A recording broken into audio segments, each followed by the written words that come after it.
መርዳት ሰው መሆን በቂ ነው። ወንድማችን አብነት ሞላ ይባላል። ተወልዶ ያደገው ኮረም ከተማ ነው። ወላጆቹም በጊዜ ያቷቸው በአስቸጋሪ ሁኔታ ኑሮን ለመግፋት ግድ ሆኖበት ነበር። ከእህትና ወንድሞቹ ጋር በትግልና በጥረት ፈታኙን ጊዜ አልፎ በሹፍርና ሙያ ራሱንና ቤተሰቡን እያስተዳደረ ቢኖርም ገና በለጋነት ዕድሜው ለከፍተኛ ሕመም ተዳረገ። በኩላሊት ሕመም በወጣትነቱ መጋቢት 2015 ዓ.ም አልጋ ላይ ውሏል። እርዳታችንን ታዲያ ይፈልጋል። ዘላቂ መፍትሄ እንዲያገኝ እህትና ወንድሞቹ ኩላሊታቸውን ለመለገስ ተስማሚ ሆኖ ከተገኘ ለወንድማቸው ለመስጠት ወስነዋል። ወደ ውጭ ሀገር በመሄድ ሕክምና እንዲያገኝ ታዲያ ከዶክተሮች አስፈላጊ የሕክምና ማስረጃዎች በእጁ ይዞ ይገኛል። በመሆኑም ለዚሁ ንቅለ ተከላ ሕክምና የሚሆን ከ6.5 ሚሊዮን ብር ተጠይቋል። ይህ የወንድማችን አብነት ሞላ ድምጽ ነው።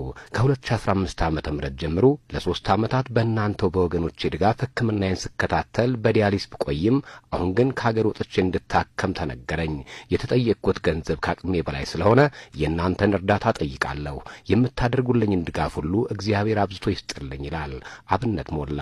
እግዚአብሔር በማን ልብ አድሮ እንደሚያድን አይታወቅም።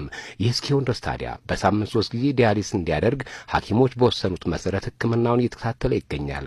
ወንድማችን አብነት ሞላን ለመለገስ በንግድ ባንክ ቁጥር 1017878047 በአዋሽ 01336444581600 እንዲሁም በአቢሲኒያ ባንክ 96648383 የቻሉትን ያክል ይለግሱን። ሰው ማለት ሰው የጠፋለት ሰው ሆኖ የተገኘ ነው። ሰውን